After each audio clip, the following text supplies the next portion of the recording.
Hey everybody, welcome back to Nurse Strong. I'm your host Nikki, I'm Alicia. and today we're going to be talking about leadership. So how would you describe a great leader, whether it's in nursing or just in general? I would say a great leader is someone who leads. Right. And and I know that sounds like duh, but I mean, there's a difference between being a manager and being Mm-hmm. a leader. You can Right. be a leader without being a manager. So Right. I would say someone who is knowledgeable about whatever area they're in, Mm-hmm. also knowledgeable about their team, Definitely. someone who has the bigger goal of the team in mind Mm-hmm. and not just their personal goals. Right. So, yeah, I mean, those are just a few things. Unfortunately, I hate to say, but in healthcare, leadership is kind It's of, lacking. yeah, like what's the problem? Because I really do have a huge problem with leadership in healthcare and in nursing. Yeah, I mean, it's like I don't know. It's like it's lacking. It's like there's no one's taking the reins and taking the lead to say, I'm gonna drive this ship, this is where we're gonna go. It's like the nurses are saying this is what needs to be done, this is how it needs to go, but nobody's listening. Right.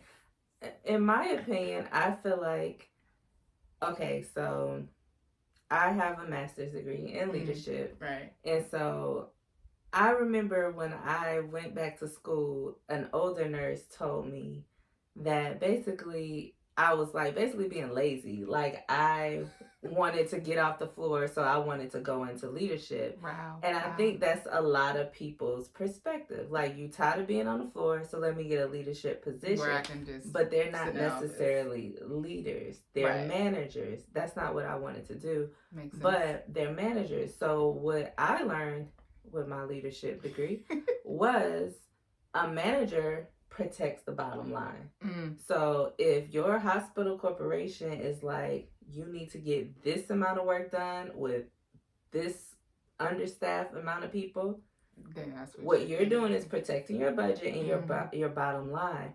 You're not necessarily advocating for the nurses. Now you have your scrubs on, right, so right. that you can appear to be one of us.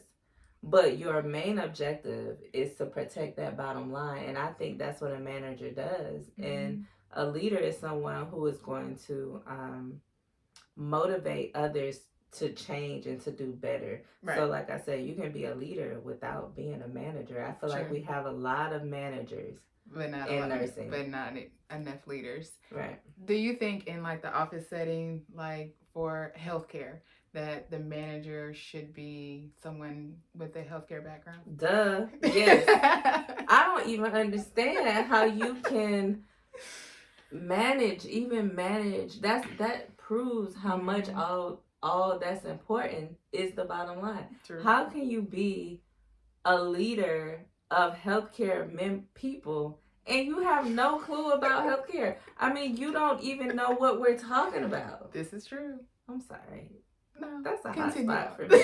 Like how is it that when I'm dealing with a patient and I'm giving clinical advice and then the patient want to talk to a manager and you have no understanding of what the problem really is or what my role is? Yes, and you're the leader of me. Right. But then you try to, as I guess, fix the problem, but really not like questioning like what our judgment is whenever we made a decision in whatever that circumstance was. Right. And you said something else that I feel like differentiates a leader and a manager. Managers fix the short-term problem. Leaders usually think long-term solutions. They have visions. They think long-term solutions. So if this happened one time, a leader is going to be like, oh, how do we not get in this situation again? True. A manager is going to fix the issue right then. They're going to do whatever makes it go away right now and not worry about what is the future goal of the whole team or the whole office or whatever. True. Have you ever been in a leadership role? I've never been in a management role, no. The position I'm in now is not management, but it's kind of it's kind of like a hybrid, a leadership role as far as what I'm doing, but no, I've never done management. They did ask me at a previous job to be a charge nurse one time, girl. Did you take it? No, I did not want to be a charge nurse. And there's nothing wrong with being a charge nurse, Right. but what turned me off about it was that I felt like they were being abused. Like, you're a charge nurse, you're a leader, you're in charge, but then you getting understaffed. You got disgruntled, understaffed people that you are leading, and then you might very well have a whole team of patients yourself. Right. And I remember when I had to go to that, they had some type of charge nurse class, and they started talking about how it was important to not only to not be the leader, but the first follower was the most important. And I was like, okay, yeah, I do believe in servant leadership, and you do have to know how to follow to lead. Right. Like, everybody can't be always the leader in charge. You have to also be a good follower. But they were trying to basically say, the organization is going to say something. You need to be the first follower so your team will follow along with the BS as well. That's how I interpreted it. And so I didn't take that position. I was like, no, that's not going to work. Yeah. I don't know. So I guess with our experience, in a previous office, how do you think the gap can be bridged between leadership and nurses and office staff? I felt like it's always compartmentalized. Like, there's the nurses, there's the front office, and then there's the leadership, but it's never cohesive. So what I think, and what I'm a huge advocate of, is a whole restructuring. Right. Like, I think that a lot of the ways of healthcare and nursing right now is more catered to, like, the older generation, like, maybe the baby boomers, right? And, where you just kind of you live to work, and you did what you were told, and you worked you worked for 30 years at a company, and you retired. You might like your boss, you might not, but that's your job. That's what you got to do. Right. Well, I feel like our generation and generations after us, they expect more from work.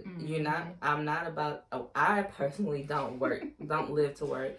Work is a way for me to have it's a resource for me to live my life. So if this is my huge big life, this is work. So, but this is what I use to fund all the things I actually want to do. Right. And so I'm not going to come to work that I spend a big part of my day away from my family, away from my friends, and things that I actually want to do, to deal with somebody that don't care about me, that I don't feel like, this generation wants to come to work, and we want to feel appreciated. We want to feel valued. We want to feel like the person who's leading us is actually a leader, because we are probably a little more educated than back in the day. You just got your nursing degree and you worked on the floor. And it's nothing, I'm not talking down, I'm just saying there's a difference now. Now we go to school, we got master's degrees, nurse practitioner, we have all these options.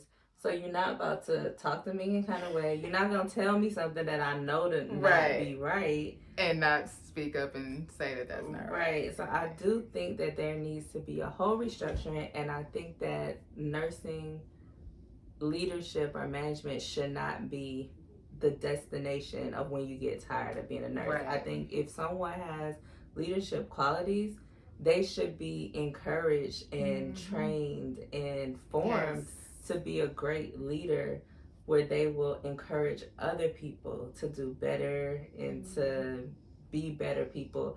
And the more you have better nurses and happier nurses, and people are happy to be where they are, then the better it is for the whole system. True. In my opinion. I agree. Yeah. And you said something too, like training, making sure that they have the training and skills that they need to be an effective leader.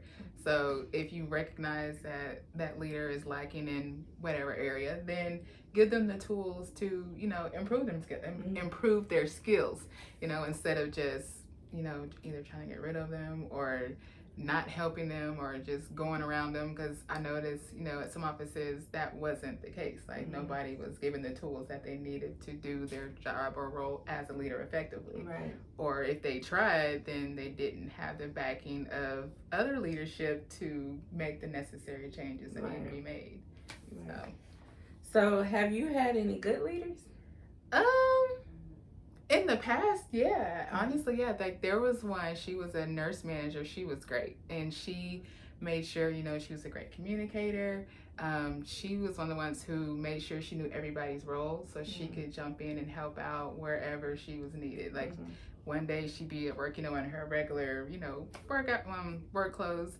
But then if we're short a nurse, she was there with her scrubs on, and then was in, down in the trenches with us, helping us out at the same time, but still working on a solution to move forward. So she was goal-oriented, found solutions, was very open to feedback and incorporating what the staff was saying. So it just made the work environment, like people were happy to come to work there. Like it wasn't like, oh God, I gotta go to work. Right. Because like we all worked together as a good team, and we had a good leader. So, and that makes me think of that saying that people don't leave companies, they leave bad management. Right. And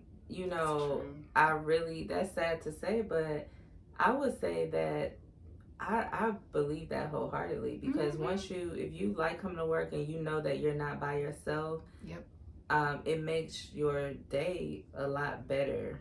And you're going to want to give that extra 10% or whatever to help out wherever you're needed, because if you're working under a leader who's just giving commands and you don't even believe that they know what they're talking about or they know what you're doing, you don't have respect for them. Right. And so it makes the whole morale and everything bad. I would say that some of the people that influenced me the most were not my managers. Really? So that to me is the prime example of leadership versus management. I had some great nurses that I worked with that, they knew their stuff, they taught it to me, they mind their business, they went home. But I feel like that's the problem. The people who are great leaders don't want nothing to do with that management. True. Because I know I don't. True. So true. And people have been kind of trying to push me there for a while, and I'm like, I don't have to deal with that. Nope. I just feel like we need a lot of revamping and a lot of restructuring in nursing, and then a lot of the leaders need to make sure that they're doing a lot of personal and professional self-development. Right. And I hate to say this, but Say not just worrying about the schedule, because I'm so sick of, I feel like all all the managers do is talk about the schedule. Well, people might come to work if you communicate a little, probably if you know what they're doing, right. Because when you want to reprimand someone or give some, especially when it comes to customer service and, sometimes patients, if they don't get what they want or what they feel like they need, right, they complain. And if you are my manager and you have no idea what I'm doing, it's not going to be good for, my attitude towards you is not necessarily the best. So right. I do think revamping, and we need a lot more. We need to learn leadership in school. Did you say any nursing leadership in school? I didn't have any leadership classes until I did my master's. When I did my BSN, I didn't have like an actual leadership course or class or guidance or none of that. So that does need to be taught. Yeah, I think so. So I do think that there's some great nurses that possess, you have to have some type of leadership qualities to be a nurse, because a lot of times you are autonomous, you're working on your own, you're making your own decisions, but a lot of times those positions, like that management position, a lot of nurses feel like, and I hate to say this because it's generalized, but I think a lot of the older nurses or nurses who've been working for a longer time, they kind of look at leadership as, that's where I'm gonna go when I get tired of working. And that's not the best thing because you got people coming up under you that are like natural born leaders who we want to work smart and not hard in the first place. Yes. So we already thinking of, we got boutiques and businesses and all kind of stuff on the side. So when you come with this, you know, old school mentality of I'm just not really gonna know what I'm doing, but I'm in this position, you're not gonna have good retention. Nope. And that's a huge problem in nursing. And I think I would say most problems start with the head. They start at the head. True. So I do think that a lot of the problems with nursing, like retention and short staff and burnout, it kind of starts with the top, the management, the administration. We can get on how hospitals are ran by non-clinical people. Yeah, that's like a whole nother subject. It's like you on a plantation. I mean, can I say that? I think you just did. That's how you feel. Like you have no, you know, you're up here and I'm down here and I'm a little worker. Right. And you just watching numbers. And then when I don't do right, you know, reprimand me. Right. Okay, I think we need to go ahead and just wrap this on up. So we probably can talk about, you know, leadership and the need for change, but I'll stop it right there. Yeah. And go with that. Yeah, I agree. So let us know what y'all think. Have y'all had experience with good leaders, bad leaders? You think any change needs to be done? Or if you're in a leadership role yourself, you know, let us know how it's going, not going, what needs to be changed. And don't forget to hit that subscribe button, like, follow us on Instagram, Twitter, and am I missing anything else? That's it. All right. Thank you. Bye, guys.